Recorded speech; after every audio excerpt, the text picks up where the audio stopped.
Hello everyone. So this video is about implementing Azure Authentication using a Streamlit application. Now, in a couple of previous projects, I have already worked with implementing this Azure Authentication with a React.js application, where the flow always remains the same. That when you request authentication, the redirection is first goes to the authentication application or authentication landing page for of Azure. You provide the client ID, secret, and tenant ID, and a redirect URI. Once the authentication is successful, the redirection happens back to your application, and then you are able to either authenticated or you are given an error that you are not the authorized individual to access this application. Now, Streamlit works a bit different because you do not have all the uh, out of the box components of a React.js or a JS application in general. So what we are trying to implement here is using or implementing an Azure authentication using Streamlit. So I'll first give a demo of exactly how it works, and then we look at how to configure it. So this is an application and I currently have two users in it. I'll just go to the sign in. So this user has an admin access and this user I believe has a read-only access. So I'll click on this and then I should be able to see that, okay, welcome people to read-only. And if I try the other one, that one name is just Vipul and the access is admin.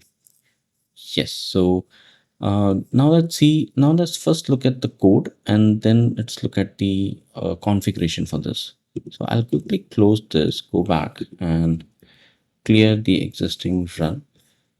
Right. So majorly what we need for this is an Azure client ID, an Azure secret, a tenant ID, a redirect URI, and a scope. These are the four things that we will need from Azure, and we'll now, right now, this is something that I've already configured, but we will uh, close this or comment this, and then we will configure something of our own.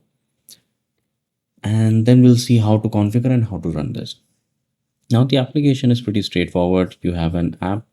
It's the main entry point for the application. It first puts that the current authentication is false, then calls the main. It checks if there is no current authenticated, then go to UI. The UI handles the authentication, which we were able to see on the application. It uses the initialize app, which takes the client ID, tenant ID, secret, and the authority URI, which is actually created using a tenant ID. Then once it initializes an app, it goes to the authentication process. This method is also part of this file. It takes the scope, the redirect URI, and adds an authenticate or gets an authentication request URL. This is where the application redirects to authenticate. Now it authenticates and gets the code from the query parameter, and then it matches the code, and then using that code it gets the token. Now you have the token. It checks if there is an access token in it. It gets the name from the token. It gets the role from the token, which it returns, and all this value, username and role, it checks and then just writes it or displays it on the URI. The package that we need to do this is Streamlit. Streamlit is just for UI, and there's only one package which we need from Azure, which is Azure Identity. Now what we'll do is we will delete this and we will register a new application in Azure and then try to get the value for that. Now I'm not deleting, or maybe I should remove this and the redirect URI. We do not need this because the redirect URI always remains the same, 8501. This is the port where my Streamlit application will be running. Now, in order to uh, register a new application, you need to go to the Microsoft Entra ID and select an option and do an app registration. Now, let me give it a name, simple Streamlit, and I'll say that account any directory, multi-tenant, and I'll leave the redirect URI, or maybe I'll just put it there. This should be this redirect URI. So here you are basically telling that once you have authenticated, redirect to this URI. Now in production, this URL definitely won't be a local host, it will be a production application. So as soon as you register this, let's wait. Yeah. So as soon as you register this, you get a client ID. We copy this and this becomes our client ID. Then we have a tenant ID. Tenant ID also remains the same. It was not really required to add this. So we'll use the same tenant ID because tenant ID is on a subscription level. So it doesn't change for all applications within a subscription. We need to add something known as client secret. So we'll first check if all the properties are correct. Branding and properties are correct, no change required. Authentication is correct. We have the redirect URI. Let's check. Okay, we need to make sure the access token and ID tokens are granted and save. Then we need a client secret. We will create a client secret and auth client secret. Yeah, I think that's enough. We are anyways going to delete this application later on. So we copy this value and save it as client secret. Yeah, and then we go to token configuration. We don't really need anything here. API permissions. Yeah, this is the user read permission. So we'll grant it so that when we request the user permission or user information to get the roles, we are not given an error. So we are granting it by default. Expose an API. Yes, we need a scope. So we add a scope and save and continue. And this is for user dot read because we are going to read the user admins and user read user details. This is for reading user details and user details and consent for user details, and we just add the scope. Yeah, once it is added, we copy it and we just paste it here. Yeah, and this is good. Then let's see what else is required. Yes, we need to add different roles. So we go to roles, we create an app role, we call it as an admin. Users groups can be added to this, and we just name it as admin.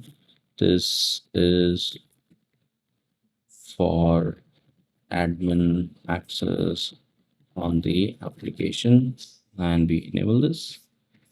We add another one which is read only. Again, users in group, and its name is read only. This is for read only access on the application, and we enable this. Yeah, owner will add myself, the administrator, as the owner. Roles and administrator, everything is good here, everything is good here. Yeah, so now when we created this uh, application, it's not just the application which is created, a service principal is also it also automatically gets created, which is this. It's searchable with the same client ID. Now we need to go to this service principal, go to this assign users and roles, and we will update. So this one is giving a default access. We'll go this, edit, and we will assign select reset admin select select a user. I'm not sure why admin role is not coming in by default. Let me try adding another user. Yeah, I can see this. So let me go back. Let me delete this assignment for now. And now let me assign the user. I'll take the default user and I will assign this person as an admin and assign. I will take my second user, which is equal to, and and assign it as a read only. So the idea is when I log in using this Vibhamodra account, I get an admin access and or an admin role in the token, and when I do it using Vibhal 2, I get the read only. Let me quickly check if anything else is pending here. Roles and administrator is fine. Users and people are fine. This is fine. This is fine. This is, I think everything looks good. Now let's run this. We have replaced everything. This URL and this user should give me an admin access. And yeah, this is an admin access. And if I just try to read the access token for, let me see from the logs. I have a TID, I have a issue ID, decoded token. Yeah, I've already decoded the token here, which is cool. So we have the application ID, which is exactly the same scope or the same API application ID we mentioned here. This is the issuer, this is the expiry, this is when it was issued, and this is my token, I believe. Yeah, I guess this is my token, or yeah, it's always difficult to copy this. And I like token SID. Yeah, it's anyways decoded token, so I won't be able to see that. So let's try with the second user as well, which should give me a read-only access. And if I do this, yeah, so this one is equal to and read-only. So the idea is that so this one is right now just a single page application, but the idea is then when the further processing in a Streamlit application happens, it always makes sure that the current user has a role which is specific to that particular permission, and we can save the role as well as the user details in a Streamlit session, and then we can fetch it from there and we can process accordingly. So yeah, this was about configuring or reading or managing Azure authentication using a Streamlit application completely in Python. I hope you like the video. Let me know in comments, and thank you so much.